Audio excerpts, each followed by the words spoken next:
Hello, and welcome to the NOTstalgia podcast. A podcast where we discuss the retelling or continuation of pop culture favorites as seen through a queer and feminist lens. My name is Eric Lefebvre. And my name is Jessica Tercero. And this week, we watched Suspiria. Suspiria. The original Argento, highly coveted classic, and its remade counterpart starring Tilda Swinton and Dakota Johnson, which came out in 2018. So we're doing back-to-back.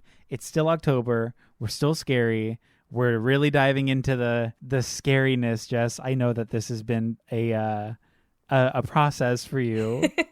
I mean, this wasn't bad. Like the first one was not like, again, I think I'm like really into 70s horror. Wow, that's so weird. Yeah. But the second one was hard for me just because it was so grotesque. The body horror was rough in the second one. It was incredibly rough. And that movie was 92 years long. Yeah. So, and it sucked because like I wanted to like watch certain scenes. Like I was like, oh, this is cool because there's like a moment where, or several moments where there's a dance happening that is really cool. And I'm like, I'm fucking into this. And then it's just like spliced back and forth between what the dance is actually doing to the person, and I'm like, just like take all that out, just show me the thing, and then show me.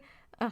And literally, we're gonna have so much to talk about that because that is why I think it's incredible. Like, just it's so jarring, it's so like in your face, it's so grotesque, but it's like grotesque mixed with artistic excellence and like beauty mixed with violence. Like it's this weird dichotomous mesh of like, I don't know. I have so much to say about it. Well, you've seen that movie before, right? Yes. And honestly, I don't want to spoil my opinion on it too hard.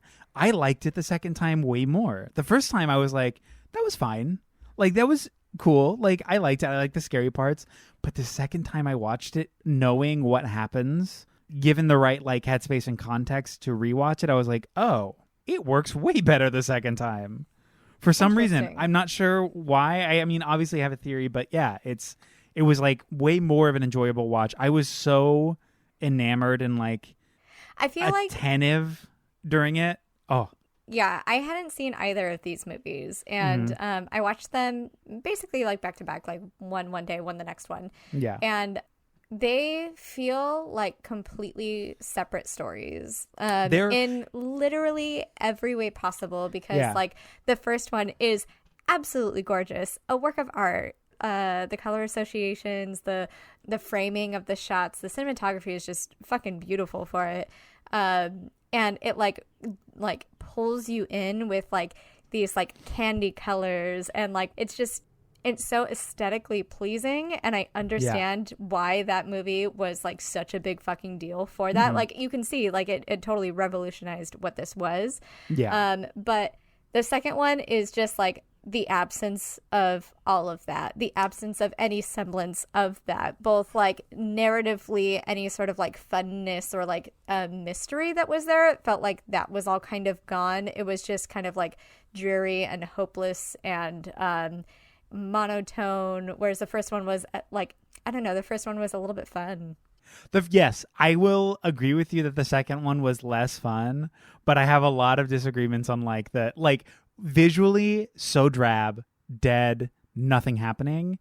Cinematography wise, they did a lot of interesting things that I noticed the second time. And well, I don't want to like, we will get it. Should we just do it? Let's jump into the first one and then we can like siphon through. Is that cool? Sure. Okay.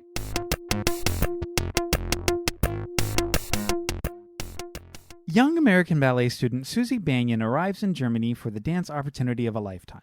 Upon her arrival, she witnesses a distraught student flee the academy she has come to study at and quickly learns that all is not well. She meets matrons of Tan's Dance Academy, Miss Tanner, the head instructor, and Madame Blanc, the deputy mistress, as well as her new classmates. Almost overnight, Susie becomes a prisoner of her newfound sisterhood and starts to grow suspicious of the intentions of the school. After several unexplained disappearances, Susie goes to her former friend's psychiatrist to see if he has any insight as to the disappearances. He quickly passes the buck to his colleague, who happens to be an expert on the occult and the history of the Tan's Dance Academy.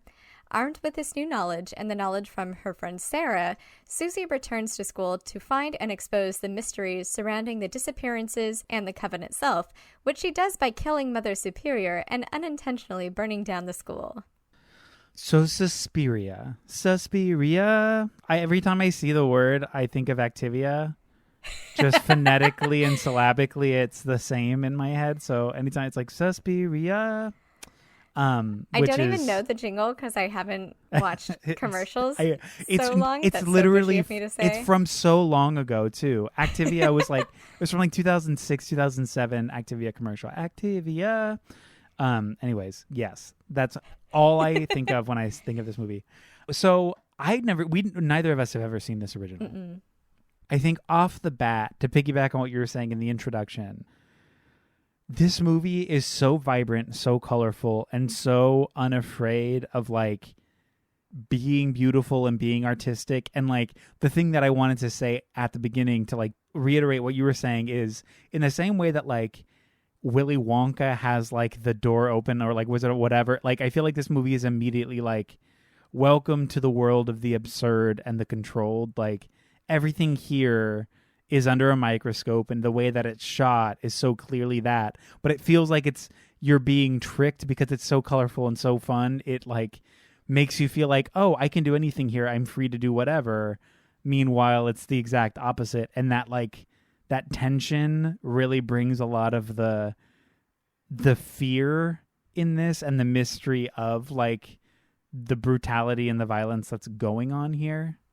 I think it's also, I mean, there's a lot to say with like the importance of color and like the symbolism. Each shot is absolutely intentional. Each color, each pattern, where we see those colors and when we see those colors, right? And who's wearing those colors. Like there's just so much to say about that. And but to go back onto your point, I like that because it brings you in and it keeps you in because it is beautiful, because it is gorgeous, and because it's fantastical and it feels like a storybook, right? And I like that parallel to what's actually happening to the women in this story because they themselves are also like while they're being gaslit and while they're being groomed and just manipulated by the instructors and the coven is instructors. They're all witches, by the way. Oh yeah, it's a witch story. while those women are you're seeing this really happen to them, you as the audience are also being tricked into that a little bit too, which I love that. Oh yeah, it's like it's hard to tell what is what, especially because, at least for us as like a Western audience, we sympathize, or at least we see Susie as sort of the audience surrogate because she's like an American abroad. She's out of her element. Like even at the beginning when she's talking with the students and her friend is like, hey, yeah, I know I'm from America too. And like, you get used to like the culture, you get used to the language. Like it is weird. You're like, everything visually feels odd because of its vibrancy and its color, that we are also tricked in the way that she is of like, is this safe? Is this okay? Am I gonna live? Like what's happening? Yeah, like you start to kind of like question everything about this, like where it's like, oh yeah, this can happen. This is like it is literally sugar coated in like in terms of like visually, right? It's a gingerbread house. Yeah, exactly. So like the whole plot, everything is all dark and bad, and it's so heavy when you really get down into it. But because it's sugar coated, it's not only like is it an easier pill to swallow, but it's also easy to just kind of like forget about like what's happening and just be like enamored with these, again, absolutely gorgeous shots that we're like, I paused it a couple times and I was like, holy shit, this is so pretty. Like, oh my God. Like the pink building, just like incredible. The Luz, oh my God, this movie is just fucking pretty. Even the blood is like almost a bubblegum pink. Yeah. More than like a deep red. So like when she pours the that was soup, but like the red in the sink, the porcelain white sink. Then when like the pianist gets killed by his dog and like he coughs up this like almost Pepto-Bismol like blood, and like that on like the drabness of that city square, it's like it's these really like striking pops of color.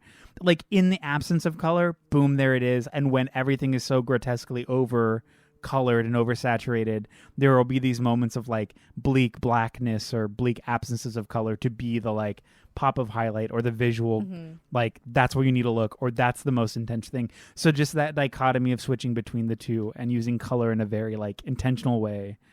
It was, I mean, I don't think I've ever really seen a movie that does it like this. We could probably have an entire episode, like an entire, I'm sure there's, I didn't do a lot of research, but I'm sure there's a lot of like pieces about like color association in this and that reversal, like you were saying, where literally everything is like bubblegum blue and pinks and reds and greens, right? Like when things are normally happening in the world, right? When you are supposed to be believing the lie that the coven puts forth. And then when the actual acts of violence happen, in those moments, you see like just the darkness kind of take over and those pops of color. Yeah. Just like directing your eyes and where you're supposed to look and what is, it's so good. And then because of that story, because you are so caught up in the storybook world, like that association with like, you know, the bright colors and, you know, the bright blood, the bright, all of that. It's just kind of like that in itself is candy coated, right? That in itself is like the literal desensitization of these mutilated women's bodies and of course the blind person, the blind pianist. Well, what's also gorgeous is that like we're told the language of the film and the first time she shows up to the fucking right away place. Yeah. Because it's like the outside, when she shows up to that front door, it's like this huge red building with like this gorgeous archway. At nighttime, it looks so menacing and scary, and it's so drab because the color's been sucked out of it. And the only thing that's really highlighted is like the doorway that's like colored in blue, and you see, is it Patricia in this one too? It's not Patricia.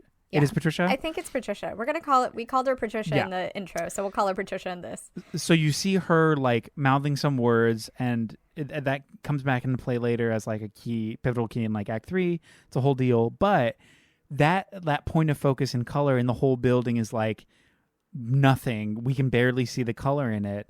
Beautiful, and you're like, wow, this is amazing. And then the next time we see that building, it's so gorgeous and like illustrious in red and elaborate, ornate. So it's so decadent.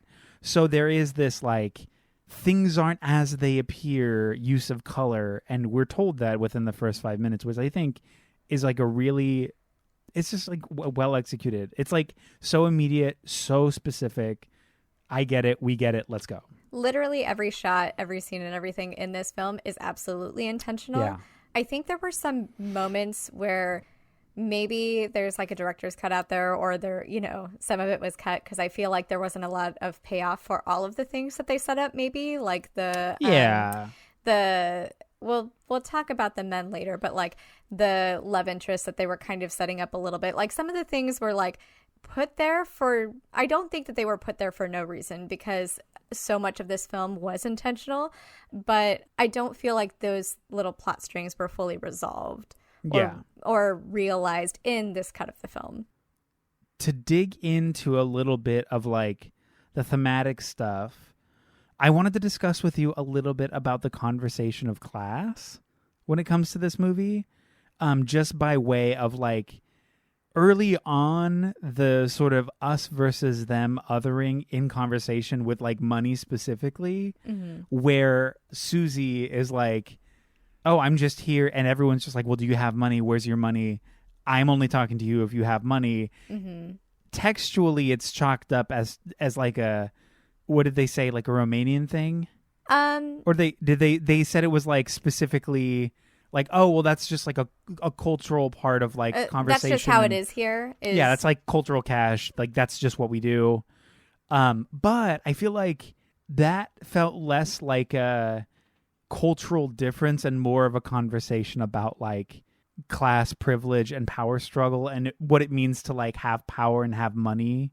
And the only way to like have power is to have money and to have control.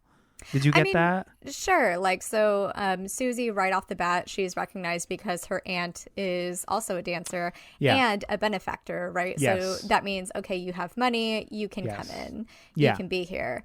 And I think it's really interesting that, so like Olga is the only one that we've seen that has her own apartment off the premises, right? Where she doesn't have to be subject to any of the horrifying things that the women there that like have to stay in the dormitories are. Because she has her own apartment. She has this, right? But it's also interesting because Susie does have money. She can pay the 50, like, because Olga is like, you have to give me $50 a week to stay at my apartment, blah, blah, blah, blah, blah. And Susie's like, okay, yeah, sure, I can do that. And she is 100% on board for that. She doesn't want to stay at the school. But that is taken away by the coven, despite the fact that she has money. And I think that that's because they see her and immediately like they want to groom her into being something else, right? So I thought that was also interesting that class doesn't necessarily it doesn't necessarily exclude you from this kind of abuse, right? Like you can have this and you can still have your autonomy taken away, stripped from you. Especially in an environment where your entire existence is under surveillance and you are gaslit at almost every turn, literally. Like that's just the way you live. Like that's the way the building's formed, essentially, is to trick you into thinking you're safe. There is so much gaslighting and victim blaming, like on like literally every level. Like it's not even just the coven. It's like we see that through Olga 100%. It's literally everybody. It's like a taught thing of just like, don't question it. It's fine. Like, oh, you're overreacting. And interesting that everybody is learning from the coven in this in this world, right? And so that is what they are teaching. They are teaching this sort of internalized classism and misogyny, because like the main reason, at least for me, that like they hate all of these girls and they are just there to nitpick them. They comment on Susie's appearance first thing as soon as she walks in the door. They're like, oh well, she's a pretty one or whatever, right? And the men are like their servants, right? So it's like, to me at least, this is misogyny in disguise as like feminism or whatever, right? Oh yeah. And same thing in the next one too, but I think specifically this one kind of like hits it a little bit better because they do have like the men serving them, right? So it's supposed to be like, oh, women are at the top, right? But they literally just like, they gaslight everybody. They destroy everybody's livelihood. They don't care. They are out there for them and they're not there to help anybody else. They're just there to use literally all of these young women. And because of that, the young women also learn that behavior and do that to the younger women that come in. You know what I mean? So it is literally at every level, and it is also a learned behavior. And those levels of performed, like, oh, we're going to miss her. Like that, these like little nuanced, aggressive performances of fleshing of, or like a schluffing of accountability. Like, oh, I have no idea. Like, oh, she must have just left in the night. Like, oh, poor thing. Like, I wish her well in her like all of these little moments to like make these people think like, oh wow, like it's so gross. I've met not a lot of people, but there's a few people in my life who I've met like this, and I'm like, just how intentionally nasty and like awful this is. I mean, this is white feminism, right? This is white feminism. This is 100% white feminism. There is not like a person of color except for the maids, right? Who are also witches in the coven, but their status is clearly not as high as, you know, the white women. Yeah. So there's a whole thing there. But yeah, like they immediately making fun of women who like are gonna go tell on them, right? And also just being fucking nasty for no reason. Like the whole exchange between Sarah and Olga, where Olga's like, "Oh, S is the litter of snakes."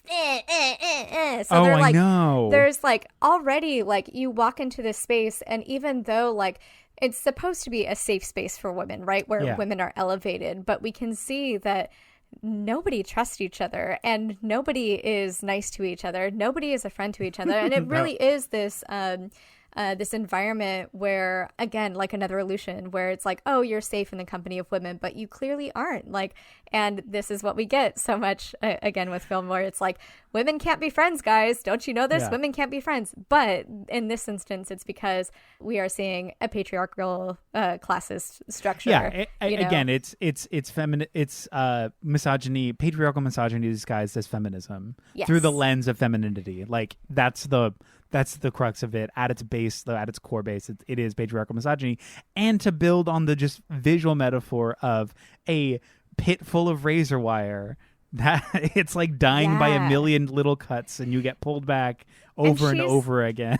And Sarah is the only one that saw through what was happening, and the only one that was like trying to be friends and trying to help people. Like her friend died because of this, right? Yeah. And she knew something was going on, and she knew something was clearly not okay with Susie, who like literally could not wake up when she fell asleep, right? So she's like, I'm gonna go find this, I need to figure this out, like still not willing to give up on Patricia. And she's punished for that. She's punished for having allegiances and just being a good person and caring about people. She's punished for her humanity. She's punished for her empathy. She's punished for the goodness in her heart and her willingness to defy the structures that exist. Because there is no space for that in patriarchy and in white feminism. No. There's no escape. I do want to talk about... so we talked a little bit about how the world is set up immediately, how we know, with the school looking menacing at night and then looking great during the daytime, and like those visual cues with like the lighting as soon as she gets off the airplane, right? And when she gets in the cab and stuff. I think this film also really set up our expectations for how women are supposed to be treated, or how women are treated in this world. Because immediately the very first thing that we see in the cab is it's fucking pouring rain, and she has her luggage. There's hella taxis going by, and she can't hail one, even though like she's clearly there. She has to jump in front of a taxi, like risking her life in order to get somebody to pick her up. So it's like, okay, cool. I know what this is. All right, fine. And then we see her go to the school, right, where immediately, again, it's raining. And like, she got an invitation from this place and they're saying, no, go away. Sure, we don't have the context right now. We don't know that that's Sarah saying that. But still, we're seeing them turn away a woman out in the cold who has nowhere to go, knows nobody, knows nothing, right? And then we see Patricia being murdered. And the woman that tried to cry for help, who also did not believe Patricia right away, because women don't believe women in this. Nobody believes women. We see her die when she's going around and asking for help from anybody, everybody, because like suddenly nobody can hear these screams. Nobody's coming to the door. Nobody's going to help a woman when like literally screaming bloody murder. Literally, it's not going to happen. I mean, the 3-punch off the bat, like her hailing the cab is the one. The 2 is these bags. Like she's like, can you help me with the bags? And he's like, what? And she's like, okay, whatever. She gets in the car, and then she's sitting there and he's like, where do you want to go? And she's like, Untitled or whatever. And she says it like seemingly perfectly. He's like, what? She says it again, seemingly perfectly. He's like, what? And she holds up the thing. Yeah. He says back to her exactly what she said in the exact same cadence. He's like, oh, you mean this? And she's like, yeah, okay. Like, that's literally what I said. Cool. So it's like women are invisible and unheard. That is the language, the perfect 3-punch. She gets off the plane. Also, that like the goblin score, which is gorgeous. Good. Obsessed. It's amazing. But I like how clear, like the diegetic, the way that they like added it diegetically into the movie. Just like the music is outside. The music is, you step out of the airport, you are in this unsafe space. Yeah. We're letting you know, like the door opens, we hear the music, the door closes, it stops. The door opens, we hear the music, the door closes, it stops. She steps out and suddenly she's unsafe. Mm-hmm. Gorge. Obsessed. And again, a really good way to set up like these expectations and that that sonic cue for something is going to happen, something bad is happening, here we are. And the same thing with the colors in that moment. So like this movie in the first 5 minutes did so fucking much. To like without even saying a lot, like there wasn't without a lot of dialogue, they clearly set up our expectations, told us what we can expect, what these certain cues are, and like it's so fucking brilliant. I also want to talk about how women are just again, there's a lot of fucking victim blaming in this, and how like Patricia is blamed for keeping bad company, so that's why she disappeared, because, oh, she ran with the wrong crowd, blah, blah, blah, right? And then even the psychologist who tries to discredit Patricia, establishing that she had been in therapy before, and it wasn't like, oh, it's literally, oh, she's been in therapy before, so she's like kind of unstable. Yeah. So like, you know what that means. She's been in therapy. She's not good. You're like, yeah. But okay, she quote unquote got better, and I was like, oh my god, fucking really? And there's a line where it talks about how mental illness is bad luck, and it's brought about by broken minds, not broken mirrors. And I was like, okay, so whoa. like, let's fucking unpack that. Yeah.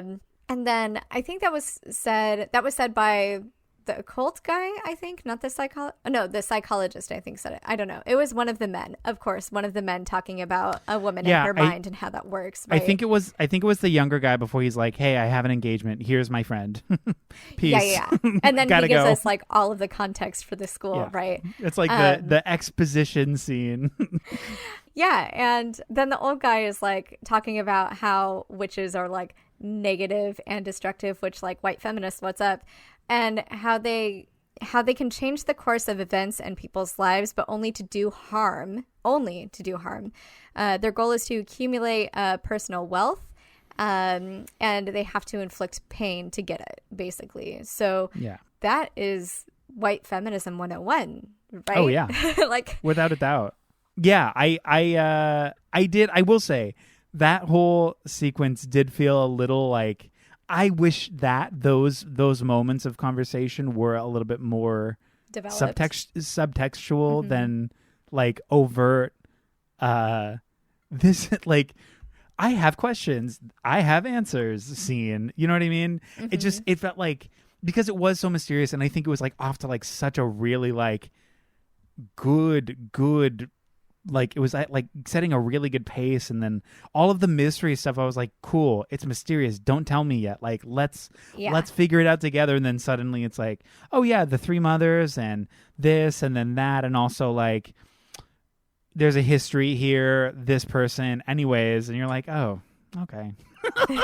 Well, shit. I guess that I know everything I need to know now.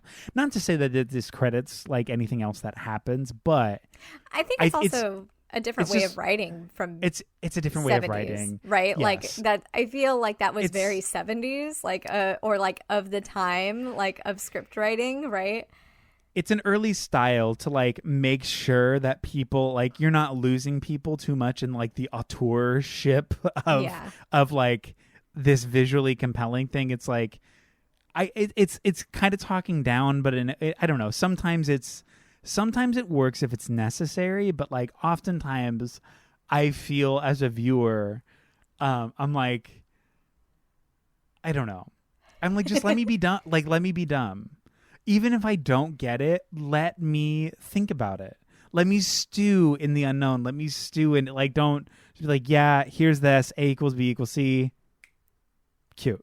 Like, it's just a little off-putting. And again, it is part of like older filmmaking, older storytelling. I think a lot of like really good horror nowadays does a great job at like not doing that, unless it's like intentionally campy. Then it's like, oh yeah, tell me the whole plot. Like, if this is a joke, then I'm on board. Yeah. But if it's like an earnest way to just expose the entirety of what you need to know, it is a little like, ugh. And sometimes I feel like with these older movies, like that was expected because the executives wouldn't sign off on it without that, because they weren't really thinking, like they weren't taking the time to really sit and stew on these things. But like then you look at something like the subtext in Patricia's murder, right, where she's smothered against the window in her apartment, which is supposed to be a safe space, right, where she is safe, but this thing again has gotten her and found her, pulled her out of her room, punctured her heart, hung her by a telephone cord, and she smashed her through the glass ceiling, right? We talk a lot about, or, you know, there's the glass ceiling that women can never, that is just there for anybody that's not a cishet white man. And literally having her crash downward like through the glass ceiling, like, oh, you think you're up here, like in this coven, in this academy, right? You are above all of this. You're not. Boom. Like, and I was like, great. There's so much here in this. But you know, they need the dialogue. Because that is so rich and so like, and that's like the first 10 minutes of the movie where I'm like, here we go. Love it. Like the little open heart sequence of I'm like, ooh, ew, gross. Glass ceiling shatter, hung, the white gown, the symbolism of like the innocence of white and the blood-stained red in the red room, like iconic. So cool. I'm so into this. But just, it really is like we don't need an exposition scene. Really, just like scoop that out. Like she should be, I hate that I'm like, let's do a rewrite because that's like so offensive and like whatever, but let's do a rewrite. She should be curious and she should go find stuff. And like, if she went to the professor, they maybe say some like small glimpse, but then get the rest of it completely wrong. And she's like, I think you're onto something, but I don't think that's it. Move on, be curious somewhere else in some other context. And they should have given her the agency and her the discoverability of the plot points. I think that would have been way better. In the rather way that than a man having to tell her how to save herself and the rest of the women. Literally, because she's the protagonist. She's like the one who's in charge. Like, why are we letting this guy be like, oh, here's everything you need to know. Off you go. It should be... He should give her a piece, but the rest of it should be wrong. The rest of it should be so like outlandishly, heinously misdirecting, and she should be like, "Hey, sure, but no. I mean, I'm gonna figure it out." And then she goes and does it, and you're like, "Yes," because then it makes the whole scene with like the turning of the flower, like when she's inspecting the rejecting room. of the diet food. Yeah, it like adds so much more weight to all of these other moments, and it takes out the sludgy fucking pump break scene of the exposition in that quad. And I feel like it would have just like paced out the mystery a little bit harder, and it would have made like the whole ending a little bit more, I don't know. No, absolutely. I think Susie, like herself, was actually a really dull character. I don't feel like there was a lot for her. I don't even have any notes for her really, except that she rejects the diet food. But there's not a lot to her. We just kind of see things happening around her. Yeah.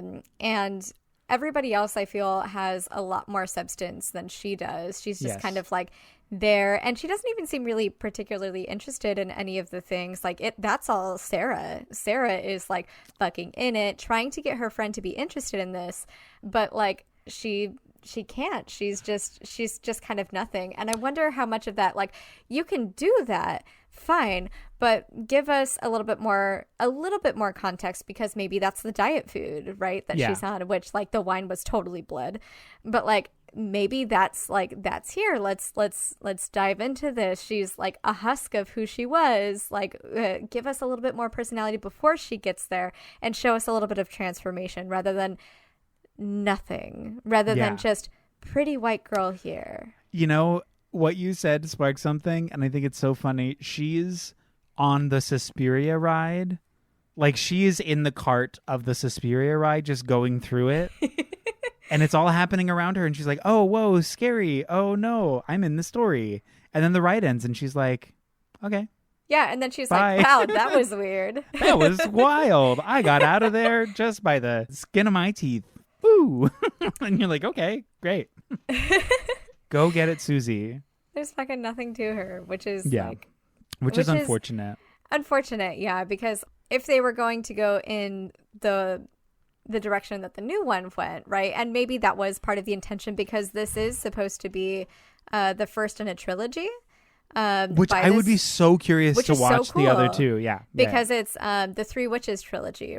So it's the three mothers. So there's Suspiria, Inferno, and the Mother of Tears.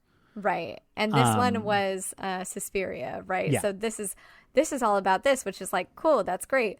But I feel like the Susie in this one and the Susie in the next one were played pretty similarly, in the fact that like they were just kind of like, yeah, okay, great, cool. Like there wasn't a lot there. There was fucking nothing there. They were giving us nothing. at least like the second one, maybe a little bit more, but I think there was a little bit more intent and direction with that character that I feel like we're missing here, which again, just a little bit, like you just had to, like this movie just needed to be like maybe 10 minutes longer with all of these little bits of context in there, and it would have been fucking perfect. Let's talk about the witches. We haven't even talked about the coven. Yeah. They're assholes. they're these like conniving, gaslighting, absolute monstrous, like they're terrifying. Yeah, 100%. I think the most thing, like, I mean, of course they, remove threats through like, lies and spells and like victim blaming and all of that, right? And like sowing those seeds of discontent where it's like the blind guy saying like, oh, you can never truly trust an animal, and then like just sowing that doubt amongst like their followers, right? But I think one of the most terrifying things, which happens in real life, is the way they control people with the illusion of choice. Yes. How like when the worms are there and they're like, oh well, you can find a hotel but it's already late and we've already made you a dormitory here, so you should stay here, right? And the way that they get Susie in, where it's like, okay, cool, well we've already brought your things here, so you're staying here. The way they introduce that with Susie in particular too, where they're like, you're kind of stubborn, huh? And she's like, yes. What do you mean? They're like, oh no, it's great and we love that you have a choice, but like no, it's just interesting because like we thought this whole thing that we were going to do it here and then you chose not to. Anyways, it's not very becoming on a young woman, but I'm happy for you. And you're like, what is this like negging shit that you're doing? It's so vile and so like poignant and it's so like nasty, and that's just the introduction of that with her character. She's like, what the fuck? And they're like, yeah, just like whatever, you're kind of shitty. And it's like, what? It's it's a really interesting way to set up these characters, because again, it is the illusion of choice and the illusion of choice under that control, and it's also the illusion of, or not the illusion of, but like you were saying before, the sort of sowing doubt in a congregation or sowing doubt in like a group by way of like using that doubt to confer or to validate any sort of violence or like action taken later, where they're like you said, like, yeah, you can never trust a dog, and then he gets bitten by his dog the next day and they're like, see, we told you. And it's like, right? You fucking, this is just emotional abuse badness. This is like all of the toxic parenting shit that you hear about. It's like, this is it. This is like quintessential gaslighting children. Like, that's what it is. And then when they don't do what you want them to do, then you make something bad happen, so you are justified, and so the outcome that you wanted does happen. Yep. Right? Yeah. And exactly the way that you wanted it to. And they use that to groom the women, especially Susie, right? Like, and I feel like Susie just isn't really a character in this because she has no agency. It is immediately stripped. We see her right away where she jumps in front of the taxi, gets inside the school, and she talks to Madame Blanc. And she's like, oh, hey, what's up, blah, blah, blah. And then she inserts herself in that conversation with the two detectives, where she's like, hey, I saw her. By the way, I saw her. Like, this, But, like, she was so strong before they started, like, fucking with her, before they, like, took away that apartment and put her on that diet. So that's why I do think that she was supposed to be a stronger character. But I don't think that we got enough of that beforehand. And it's, like, also, like, that's when they made that comment about like, oh, well, you're hard-headed or whatever, right? Yeah. And then immediately after they did that, like, that's when they started like doing all of this bad stuff to groom her and to force her to do what they want her to do. Yeah. And I feel like, again, just like a minute of like, showing them do the spell, or like showing like just a couple of minutes of showing that transformation between this strong-willed American girl that we see come in within the first 5 minutes. We only get 5 minutes with that girl. So like immediately she's just kind of like a shell after that. They do clip her wings early. I wish that they explored her more. It happened too soon. We just It need a happened little way bit. too soon. Like, we didn't really get to see her dance. We didn't get to see anything because, like within the first, 5 minutes, she's just, her wings were clipped. What she needed was more autonomy to begin with, so that way that drastic change is more noticeable, right? And again, I think that there's a version of this movie out there that exists that gives me this, because that's what I need, and I see it, and I see, I have my whole headcanon around this character and this story and what it's supposed to be, these little missing holes. But was I super mad about it? This is such a pretty movie that I could not be. I also really liked that in this movie, what saves Susie ultimately is female friendship. Yeah. Where even though that's taken away from her because her friend is obviously gone and murdered, fucking destroyed, when we see her reject the food, right? When we see her reject these things that were given to her or forced upon her in this way where it was framed as a choice, or she didn't have a choice, as with the food, right? You need nourishment. Seeing her reject that because she understands that something is happening with her friend, even under these spells and under this influence of the coven, that connection with Sarah was so strong, which even though it did feel one-sided, she did get through to her, right? Yeah. And seeing that that's what gets her to reject that and go on her journey to find Marcos and to kill her and subsequently destroy the entire coven and get revenge for what's happened to her friend, right? Yeah. Female friendship is what did that. And it's the conversation and the sharing of information through that friendship that allowed that to happen 100%. Yeah.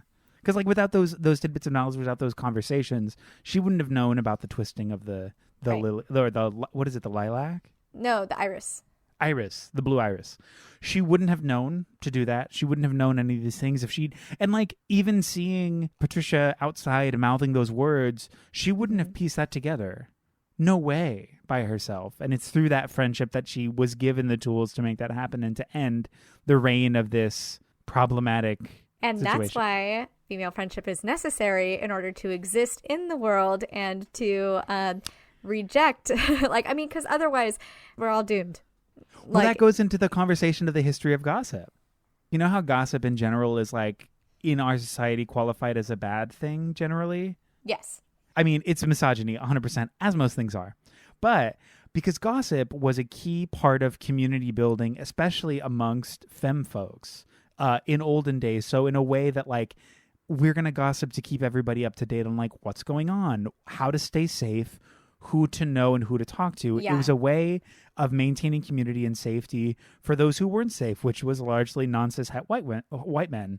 That's just what they did. But there was a way that was no gossiping, no this, no that, to rid these people of strength and of community and of the ability to stay safe, so then individually they can be targeted and be marginal, they can be abused. Without that strength and community, they have nothing under this patriarchal, systemic, misogynistic structure. Mm-hmm. So that's why in our zeitgeist, the word gossip has such a negative connotation, because that's what we're taught. We're taught because not to gossip. Men didn't want that. Men didn't want the strength of knowledge to be bestowed on those who weren't given it by birth. Mm-hmm. That's why you quote unquote shouldn't gossip, because it's not nice, it's rude. No, it's not. It's good. We should be gossiping because safety and watch out for this person. This person did this to me. And gossip can I think when it's speculative, sometimes it can absolutely not be a good thing. But wow. But I forget what article it was that I read, but it was an interesting history on the word gossip and gossiping as a cultural touchstone for safety. Mm-hmm. It was a whole thing. But that just ties into this movie about that is literally what saved them and saved her was gossip. Was the God even in the moment where she's yeah, you're also kind of an asshole and a problem and you're part of it, which is just performed as systemic misogyny. Mm-hmm. Even in that space, communal safety is what allowed it to happen, and that's gossip. That's gossip. I think that's it for this one. Yeah. I'm so ready to fucking dig my sweet little fangs into this next one.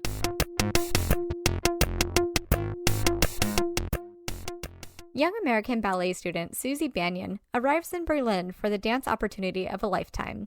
Upon her arrival, she auditions for the matrons of Tanz Dance Academy and catches the eye of Madame Blanc, the deputy mistress, as well as her new classmates.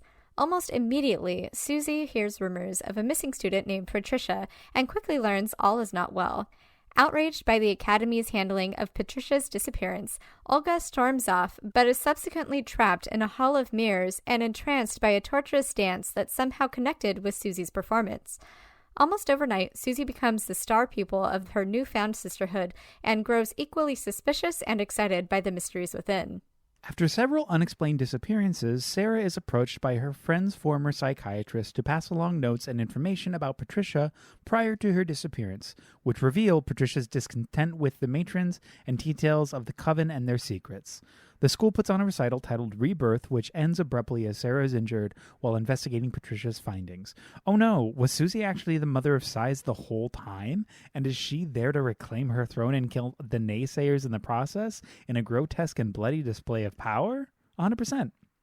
Susie Banyan, a.k.a. Mother Suspiria herself.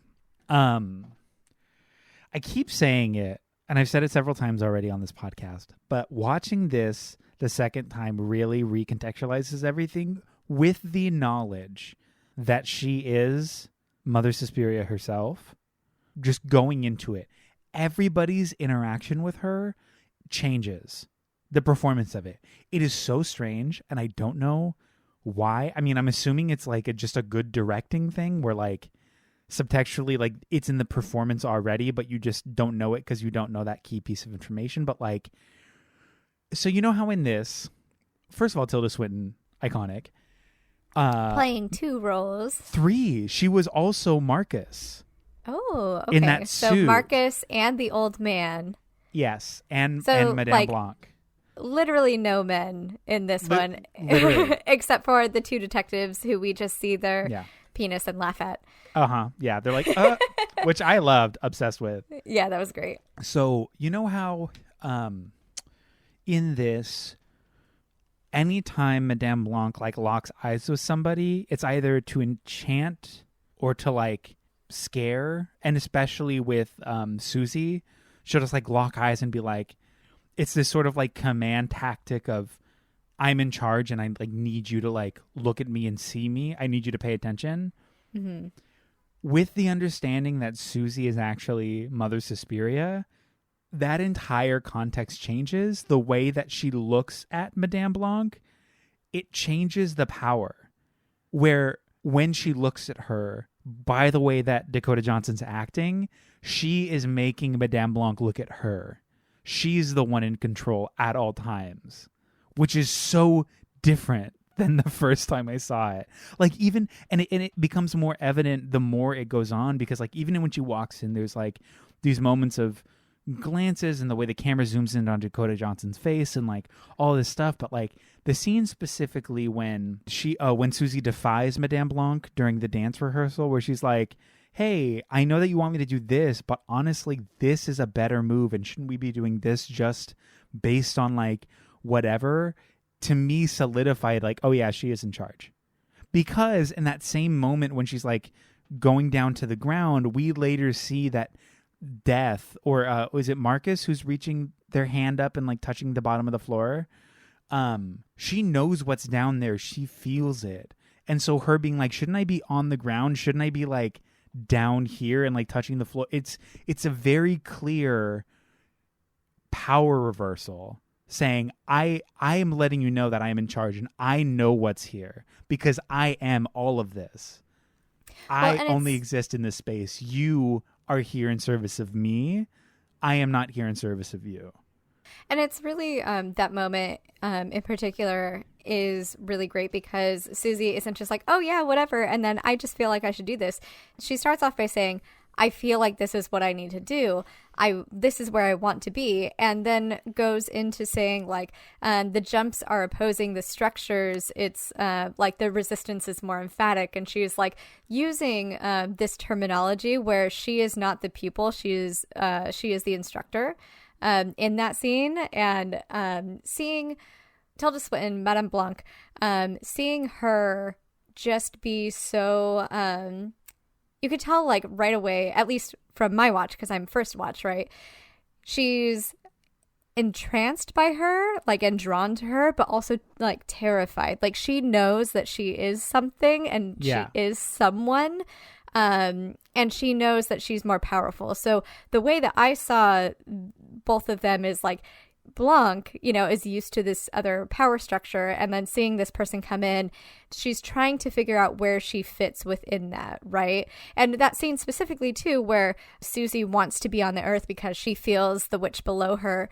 Blanc wants her to be away from that, and we get the sense, even in the very final scene too, where it's revealed that Blanc really just does love her and wants to care for her and wants to protect her, right?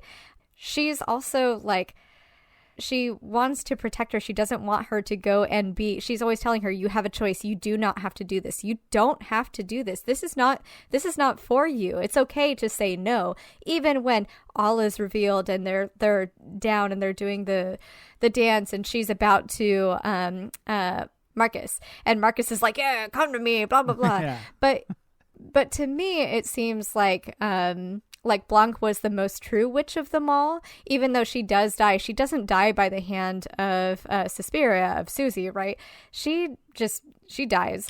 Does she die though? I think, yeah, she does. Because remember, they pull up her neck and she's still like alert and like looking around. Oh, that's right. Okay. And no, then, she doesn't die. And then the other witch who was like crying tears, the empathetic person who was sitting up top, who was saved even though she voted for Marcus, she like turns her head and she's like, oh, Blanc is like still like the implication is like she didn't die. I think. Okay, cool. Yeah, because I was like, I don't know. Did she? Same. Didn't she? I mean, they cut her neck hard, so it was like very clear. But then when she pulled her neck up, she's like, "Hey, I'm still here." You're like, oh, I mean, Suspiria could absolutely like revive all of that, right? Suspiria. But that's one of the things that I really liked is everything that Marcus stood for and the hold that she had on the company and the way that she treated. The way that everybody was treated within that coven and within that space, you could tell it was not good and it did not feel good, right? Yeah. And so Mother Suspiria coming down to be like, no, this is like anybody that voted for Marcus, like this is going back to our feminism, right? This is not feminism. This is not what this looks like, and this is not how this works. And like we see, like even though she like kills everybody that voted for Marcus. She kills Marcus herself. She gives the younger dancers, right, the choice, like, what do you want? And some of them were like, I just don't even want to fucking be here anymore. And she's like, cool, whatever, here you go, right? Yeah. But she gives them that choice. And we see her like also be like really empathetic too, like because at the end we see her go to the witness who was the old man, the old psychologist, and be like, hey, I know that you need this closure. This is what happened to your wife, you know, for no reason. Did not fucking owe that to him at all, but was like, hey, here is your closure. I'm sorry that this happened to you. This was not supposed to happen. This is not like literally her coming in was like weeding out the bad people from her flock and like just like recentering on this is what we are and this is what we stand for. Yeah. And I love that. I am obsessed with the body horror in this. I don't like body horror. And I think a lot of it is like, especially when it comes to like mutilation and like we are supposed to fear people that have these have bodies that are not, you know, that's an issue for me. That was a huge issue for me because I think the breaking of the bones in the dance is different than like somebody crawling out of the shadows with a missing leg and a missing arm in a way that's like this ableist view of like it's just general ableism, like, oh, you should be afraid of this person because they don't have limbs. Like I it's boring, it's toxic, it's tired. Like let's stop doing that. But in terms of like the breaking of the dance, like the mutilation. Is it disgusting and scary and sad? Yes. But to me, that was why it was so impactful and terrible and terrifying. And to me, amplified the stakes of the situation, the severity of the situation more than the first one did, because it's like, sure, people are dying and we're seeing somebody getting knifed, but we're seeing the magic happening in a way that is literally brutalizing women. The scariest fucking thing. Like, oh. And then just from an artist's perspective, which we talked about earlier, the juxtaposition of like this beautiful sexual dance of like strength and power and levels of height and of vulnerability and like smallness and angles, and like it's beautiful. Like, she's so good. She is in her element. She is powerful. Juxtaposing that where she is also in control of the body beneath, and the body beneath, this beauty is only existing because of the brutalization of somebody else. Horrifying. Isn't it so scary? It's so scary. And it lasts so long. They cut between it too. Oh my God. They cut really hard to watch. It was I had hard to turn away. Yeah. Well, and that to me is why like it's so impactful, because it's so scary. And I think because not all body horror like I enjoy, sometimes brutalism for brutalist's sake, like gore for gore's sake, I'm not necessarily into that, where it's just like for no reason. The symbolism of this performance with the visual brutality, I think, is what I like in it, because I just was fucked up, and in like the most scary way. Also, this is an academy of female dancers, right? Yeah. Doing a very feminine form of dance, like ballet, right? When we think of, when the general populace thinks of ballet, they think of a woman in a tutu, right? Yeah. And they think of this like gorgeous, elegant woman. So to marry that with that sort of brutalization of somebody else, like, I completely understand it. That scene was just a lot, but I also. Watch, I also liked that they recontextualized that too. So where, you know, the general thought of like dance, and especially ballet, is like very elegant, very like upper class, you know, just really gorgeous and fluid, beautiful, all of that. Blanc tries to recontextualize that, right? Where, you know, she's telling Susie that like when you dance, you're like forming sentences, like you're like taking up all of this space. It's almost like a prayer or a spell, if you will, right? But she says there's two things that dance can never be again: beautiful and cheerful. And I was like, oh, that's really interesting, because those are two things that we, like, again, are supposed to think about dancing, especially ballet. And she's just saying, no, that's absolutely not what this is. Yeah. Like, and I thought that was cool. And that was obviously demonstrated right away when Susie was dancing and destroying Olga. And that even goes into the conversation of like the juxtaposition, like ballet is supposed to be this beautiful, picturesque, highbrow, upper class, rich, gorgeous performance. Oftentimes for those dancers, they literally have to brutalize their bodies to perform this richness and this illustry, and to perform oftentimes for like high class and like rich folks. It's like an upper class art. So not only is it the literal brutalization of bodies from the performance aspect to everything else, but in this very clear depiction, there is an upper class and a lower class. Olga's in the lower, Susie's in the upper. Right. And we're seeing what this art form up top has to do to those beneath it. And I think that them jumping between the two was such like a fucking cool visual discussion of that. It's incredible, and I love it, but I could not watch it. It was fucked up. It was so, and then even after, I think the hardest part for me, like, I am obsessed with the sequencing and the editing of it, but then later when the matriarchs come down and the witches show up with their sickles. Oh my God. To take her out of the room, and they just like puncture her and like lift her on these hooks. I was like, what is happening?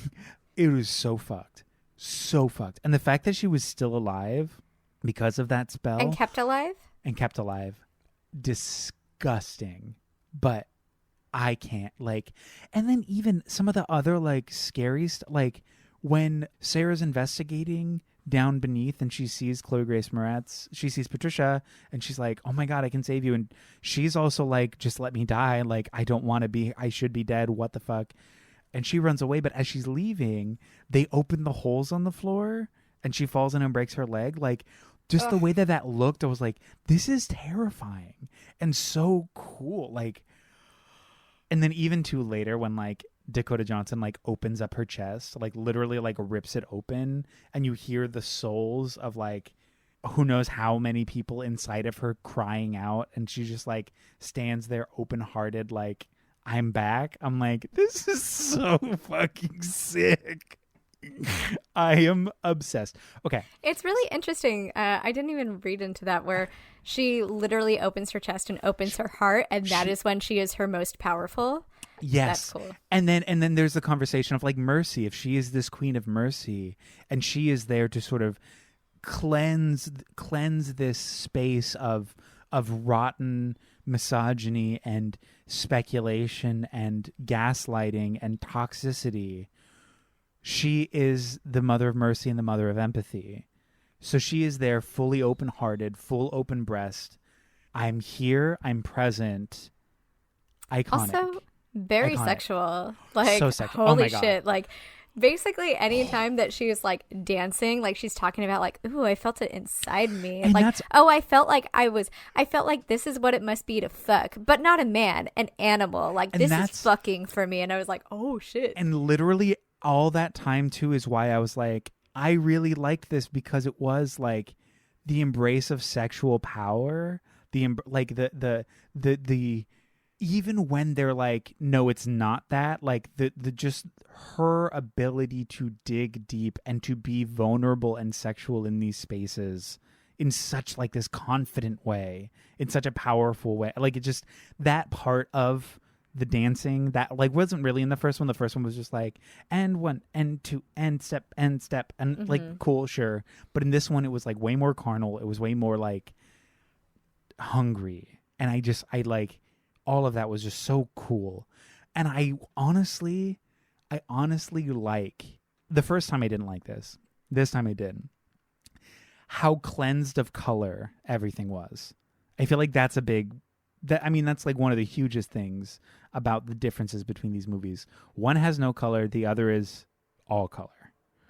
Because I really do think it heightens the intensity of the performances, just in terms of like, everything is cold. Not only the exterior, but the interior. There is no color. Everything is like a really cold tone. There is no warmth. There is no love. There is no security here. What is secure, and the only warmth and the only energy that we get, is Dakota Johnson. She shows up. She is a beacon of heat in every aspect. Confidence, sex, performance. Like, she shows up and suddenly the room is warm. So she, to me, and this is my take on it, she brings the color to every room she's in, which is why there's no color in any of the rooms. I like that take. I think that's great. I think you're right in that. That's what they did, and that's what they wanted for this, especially being like Berlin while the wall is still up and all of that, right? So you're absolutely right. But fuck, I miss those like candy colors. It's really, like, it's, for me, I think that was probably the hardest thing for me to get over, and I think that's why I thought this film was so boring. Because it is an hour longer. It's a 2.5 hour film. It's 2.5 hour film, with like, after like watching them back to back, watching this beautiful like fucking candy, right? Like these beautiful shots, this like so intentional and all of this, and to go to what feels like, and I get what you're saying, where everything else is just so drab because they want the performance and the energies to be the spotlight, right? But it felt like, to me, that felt so boring moving into this, and I was like, okay, great. what's happening? And it was also just so dark too. Like the color grading on everything was so dark. It was such a polar opposite that, and I get that these films both had something completely different to say, and to say even within the shooting, like you were saying, like that's a great take, right? Whereas the other one we were talking about how it's the cinematography and the lighting and the sets are really there to manipulate the audience in the same way that the young women are being manipulated, right? So to me, that worked really well. And I feel like these are just two wildly different movies, even though they're really the same plot. So I like what you said, and I'm liking the movie more as we're talking about it. And but like literally, it was 84 fucking years long. I know I know you don't want to watch it again, but I'm not even kidding. I would have not had this take the first watch. It is the second watch where everything just clicks. Like in just that the power that she has in every scene where it's like all eyes are on her. She is the beacon. She is the lantern, and they are all moths. Like her. It's always her. It's always been her. It will be her forever. Everyone knows it. Nobody's saying it.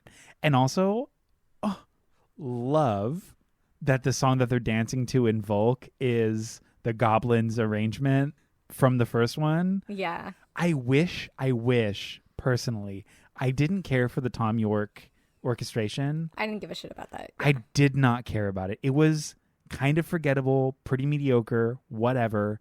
I wish that they had just done like a new score of the original arrangement, and are like, it might have been better. I might have liked it better. That might have been something that was pulling it down, because the music was forgettable, the sets were forgettable, everything was just like the only time I was really interested was when it was just really polarizing to go from watching that to watching this, to like just the moods being so different.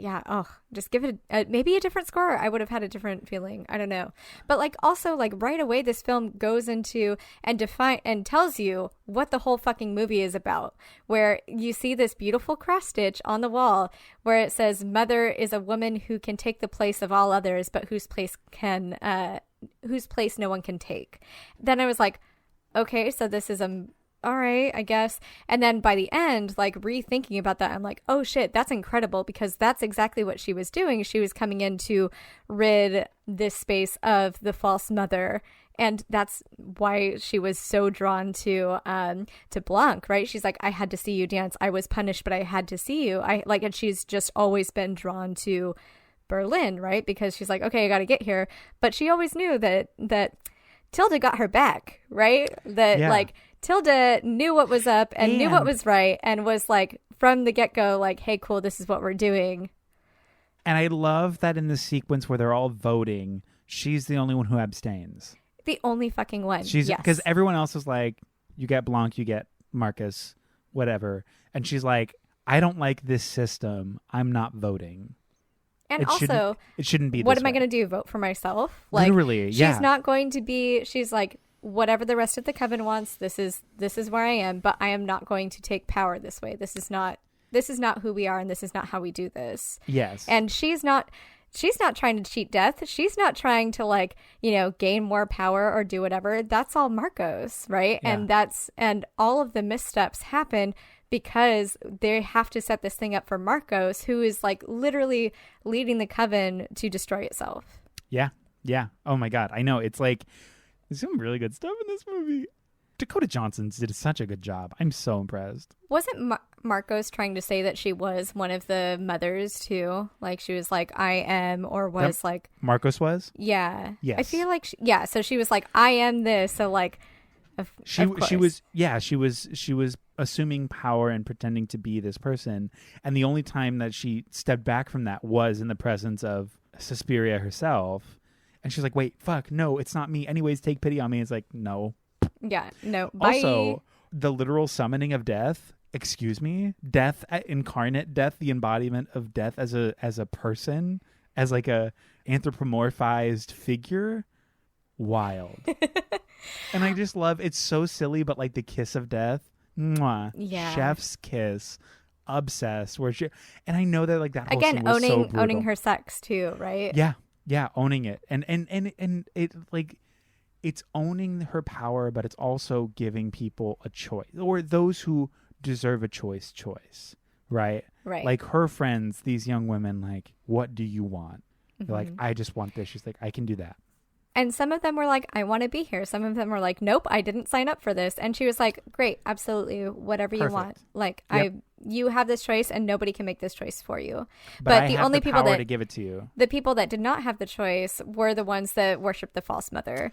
And were carrying out her bidding and were not convicted at all in that. Because, we see how fucking cruel everybody that does not that votes for Marcos is throughout this whole movie, right? And they tell us again right away where it's like, cool, there's division. Half of these people are for Marcos, these people are for Blanc, right? Yeah. So they're like, cool, here's your moral center, here's good or goodness, potential goodness, here's evil, right? Because they go into the history of the coven where they talk about how they have been underground since the war because during the war they shielded women from Nazis who wanted to impregnate them, right? So they took on this role, which I believe Suspiria would have been stoked on, where they shielded women from forced motherhood. So they offered them choice, women protecting women. We love to see this. I loved also it. That whole I think the thing that I could have done without in this movie is the parallel between the terrorists and I didn't need that. I understand that it's a parallel, and that whole thing, I think that's for me why it felt like 84 years, because I feel like just when things were starting to get going, then we pivoted over to this, and it's like, I don't give a shit about this doesn't matter, and that was 20 minutes of the whole fucking movie that did not need to be there. Literally, I feel the same way. Contextually, yes. Post-World War II Germany, I think it's a really interesting place. I think, wow, what a tense, interesting place to have a story. Love it. The allegory for terrorism, okay. I mean, generally, I don't know that specific history, so I don't know base level if that, resonates harder for somebody who understands that history based on the story. But even besides that point, that story alongside the old... What is the man's name? Tilda's character? Oh, I don't know. He's just old fucking man to me. What is his name? Dr. Joseph Klemper. So his whole story, we could have dwindled that down into maybe 15 minutes instead of the probably 35, 40 that it ended up being, just to have the intention at the end and the epilogue. Gorgeous. We love it. Mm-hmm. If that whole chunk was kind of sawed off of this movie and it was just the Suspiria situation in the dance studio, and the movie was an hour 40. Yeah, cut out. Cut out. Ooh. You can show us that the protest is happening and that there's terrorism happening and stuff, but it doesn't need to be a focal point to where between each act, because this movie is broken up into different acts, right? You don't need to go back to it and show me. I understand that is a plot device that a lot of different films will go to, but for me, it took me out of it and it felt like bloat. And the same thing with you're right about his story. It took up too much time and too much space in this space that is supposed to be entirely about women. Yeah, 100%. And I mean, everything else that they did, showing the gaslighting and grooming that, the witches were bestowing on the young women. I mean, even Blanc, right, with kissing all of her students, and with each witch kind of latching on to one as their partner, right, and kind of grooming them essentially, with the fainting and oh, I didn't do this, no, yeah, well, actually clearly you did, but it's okay, we have you, we're here, the brainwashing of the weird exotic dreams, all of that for me really that was fine, that all worked, that was good. But I have this whole fucking paragraph about the psychologist who cool, dismissive of women. We got that in the first one. But remakes like to do this, right? Why did you give the parents or the men more time in this story that is not and should not be about them? Yeah. 100%. I mean, do I love that the only male protagonist is played by a woman? Absolutely. However, but that took me out of it a lot, because a lot of the time I was That's just Tilda. That's Tilda. Like, and there's times where that character was supposed to be like yelling, and and the voice broke, and I was and like, you're like, that's Tilda. This doesn't work. This doesn't work for me, you know. And like, oh, so he only feels bad once the woman disappears, and up until then, he's just telling her that she's crazy, and like, I don't need him to be redeemed. Like, I don't need a man that tells a woman that she's crazy and then she gets murdered to be redeemed. Like, that shouldn't be such a pivotal part of this story. And then he's the victim because even though these women died because he didn't take them seriously, he had to witness this bad thing. And then the story refocuses on him at the end. I didn't like, why did he have to be the ending point of that? We literally didn't like, was it sweet, that history, that mercy? Yes. But in the base of this story, this non-male story, this is not a masculine story. Why is he the center? Why is he the epilogue? Like, why are the ending shot is why like, are we ending on is him? That heart with the AJ on the corner and stuff? And I was like, that doesn't make sense. Why? Literally, this is not about him. Like, it's also not a love story. Like, they tried to tie a love story into this with like him and his wife, and it's like, well, that's not what this movie's about. Like, the only reason you added that contextually was for that epilogue. We didn't need the epilogue, and we didn't need that story. It just took time away from everything else. Yeah, I didn't need any of that. I could have used more time in the sexy vagina room. Sure, like, let's hang out there for a second. Yeah. We did not need it to be that long. But the Suspiria stuff in this movie, like from the first one, just like that whole dance academy, Susie, Patricia, Sarah, obsessed. I think it's amazing. I think it's so good. I'm so impressed by it. Yeah, I know that this movie got bad reviews too. People hated it. People were just like, because again, it's also bouncing off of what is considered a cinematic classic, which I understand, and they did the opposite of what it did. So the things that it's heralded for being so great, they're like, we're not doing any of those. Boom. So of course people are gonna be like, it's trash. I mean, I feel like they could have called it something else or called it like The Mother of Sighs or something like that, right? Where then like it is still telling this story. And I mean, they do that a lot where it's like, this is the same movie. We just, you know, and I feel like it would have probably done better. But yeah, literally to go against the polar opposite of why this movie or why Suspiria in general was like the first one so loved and so iconic, and just to fucking turn that on its head. And this movie was a lot more subtextual. Like, watching it, I was like, okay, whatever, this is like, because I felt like I was watching it like as two people, because I was like into the things that we talked about, like with the dancing and with those parallels and with Suspiria and that whole ending part. But then part of me was also like, okay, whatever, like, sure, this is gonna happen now. Okay, fine. Like, it felt like a run-of-the-mill horror movie. Like, yeah. And I was just kind of like, okay, like, I guess we're here now. So I get that, but in order to like really enjoy this movie is one that you actually have to sit down and like really think about in order to enjoy. I don't think that you can just enjoy it casually. I agree with that. Are we done? I agree with that. Yeah, I think we're done. I have exhausted my praises for this film.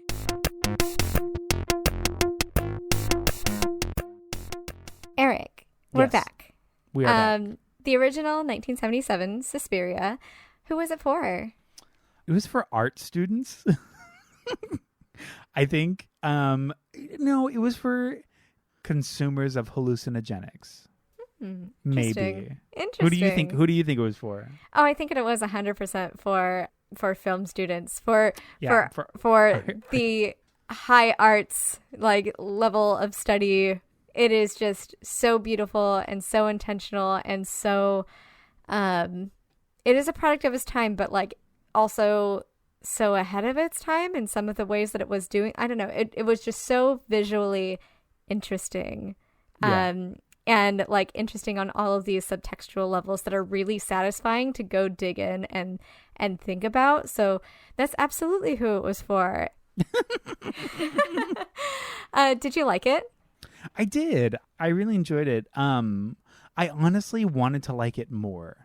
Like because I had this long like I'm going to watch that one day. And I can't wait to do that. So I built up this little hype behind it a little bit to be like, wow, it's like heralded in such a way that like I just overdid it for myself. And I think when I watched it, I'm like, this is good. But it wasn't as good as I had hoped it was going to be, just because I had overindulged in the belief that it was going to be this incredible like thing. But I did really like it. I thought it was good. Did you like it? Yeah, I liked it. I didn't go into it with any of that hype that you're talking about. Yeah. So like for me, it was like, oh my God, like you sent me the trailer and you're like, should we do this time? And it was like, oh, yes. Yeah, oh cool. My God. Yeah. 'Cause I wanted to live in those sets and in that space because it was just so gorgeous and so visually satisfying. Oh yeah. Just absolutely loved it. I can say that I love this movie for that alone. Ooh, like, yeah. And then of course, like I like it because I can go do a deep dive on like color associations and symbolism of certain things in certain moments and women and what it has to say about internalized misogyny and all of that. Yeah. But yeah, I really loved this movie. I thought it was great. It was a perfect level for me to watch a scary movie. Oh, of horror? Yeah. Yeah. 100%. Now, the 2018 Suspiria, yes. Was it new, interesting, or the same? Progressive, regressive? How has it evolved with today's ideals? I thought it was new and interesting. New in the fact that it spun everything and did the opposite of what the first one did. So it was a new take on the same story, completely new take on the same story, and interesting for that same reason. Also, I think it was both interesting and progressive just in terms of the way that it depicted Susie and her strength, and like they completely subverted the expectation of the role where it's like this kind of young, fairly clueless sort of fish out of water, then she's stripped of her autonomy. Like that's the whole basis of the character. In this one they were like, nope, give her everything. She's literally the mother of size. She's a god. She's a demon arguably, but she is all powerful, all knowing, she's in charge. Do that. So for me, I think it was like an interesting way to like reattribute power to womanhood, just in terms of like, even in this toxic place, there is a power to agency and autonomy that she's exhibiting in every interaction that she has. I thought that was really progressive and cool and like interesting, and just a way to subvert the expectation of the character who we've already seen and we're seeing in a completely new light. So that's how I felt. How did you feel? Was it new and interesting, progressive? I thought it was new. I did not think it was interesting to watch. I think it's very interesting to talk about, but yeah. I was very bored by it. It did take me like, I think 5 hours to finish this movie because I just kept pausing it and going off to do something else, or like, and it was just, I don't know. It was not the eye candy that I was hoping for coming off of that first one. Yeah. I think it was more progressive in all of the ways that we talked about. So cool. Yeah, that's how I felt about it. I'm like, love it. Just kind of like, it was boring. Cool. It was new. Great. It was boring and progressive. The end. Who was it for? I mean, Dakota Johnson's career. Dang. No, because I mean, she was fantastic in it, but also she's already famous, very famous. 50 Shades, she's doing it. Who cares? Was she also the 50 Shades girl? Yeah, she was the 50 Shades lead in that series. But who was it for? Honestly, I'm just going to say, I'm going to be silly and say it's for Tilda Swinton's IMDb page. She was also in The Social Network. Oh, was she? And the 21 Jump Street remake. She's been in a lot. Yeah, she was in Call Me By Your Name. No shit. Damn, she's been in a lot. She's booking. Damn, okay. What? Sorry, I just went No, on yeah, this. she's... Woo. Okay, who did you say it was for? Sorry. Oh, I said it was for Tilda Swinton's IMDb page. Oh, yeah. I mean, sure. I'm going to agree with that. I think it was for Tilda Swinton's IMDb page because she wanted to... She got three She got 3 credits for that. She got to be a man, right? Oh, yeah. She's performing all kinds of character shit in this. She's getting to play. This is a character exploration for her. This is a movie of growth I mean, arguably and everything experimentation. She's in, yeah. Everything she's in. Arguably everything she's in is her experimenting with something, one thing or another. She's so playful, and I love her so much. She's great, yeah. But absolutely this, yeah. Did you like it? I loved it. I earnestly and honestly did not think that I would be saying this for this episode. Going into it when I suggested it, I'm like, yeah, the second one's fine. I think the first one's going to be amazing, and I think the second one's fine. I didn't expect this. I'm so taken aback. I loved it. I love it. I think it's fantastic. The more I watch it, the more I'm like, yeah, this movie's sick. What do you think? Did you like this? It was fine. It was fine. It was just too boring. Like, I think with a different soundtrack, with the cutting out of the parallel plot lines, I think this would have been an incredible movie that could actually hold my attention, but it wasn't, and here we are, and it was fine. Can I say one more thing before we end? Sure. You brought up the soundtrack of this one. I watched it kind of loud and like full drawn curtains. I was like, I want to get into this.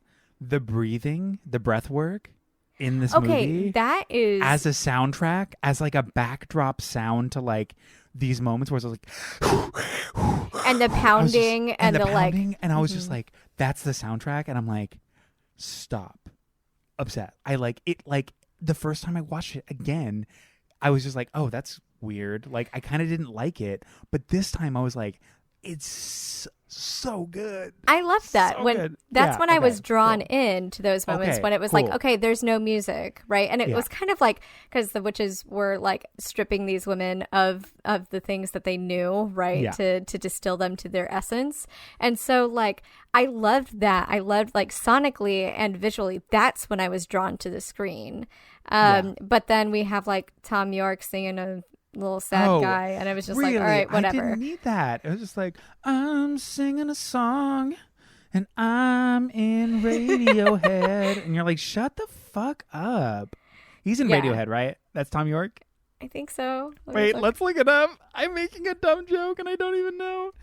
Oh my god. Tom York. Radiohead. Yes. He's Radiohead? Okay, cool. Yeah. Yes. I like that we had to look that up. So Danny, he looks like a thumb. If you want to cut around that and make it sound like I got it right, gorge. If not, also fine. Okay, Let me exist in my ignorance. But yeah, that's all I wanted to say. That was the one thing that I forgot to bring up was the breathing soundtrack. I thought it was so impactful. Gorge. All Is right. that it? Yeah, we did it. We're here. We did it. Wow. Thank you so much for listening. Happy Halloween, everybody. Please don't forget to go rate and review and subscribe to all of our shit. Leave us a nice review, highest possible star rating in the system that it is, or whatever you feel like. Honestly, be earnest with us. We'll be earnest with you as we always have been. But your support means a lot. And honestly, reviews and ratings go a long way. Truly. Our artwork and music is by Eric Lefebvre, editing by Danny Barkley. And thank you again for listening. And thank you, Eric. Thank you, Jess. Always a pleasure. Happy Halloween, everybody. Enjoy it. And remember, stay cute. And stay critical. Bye-bye.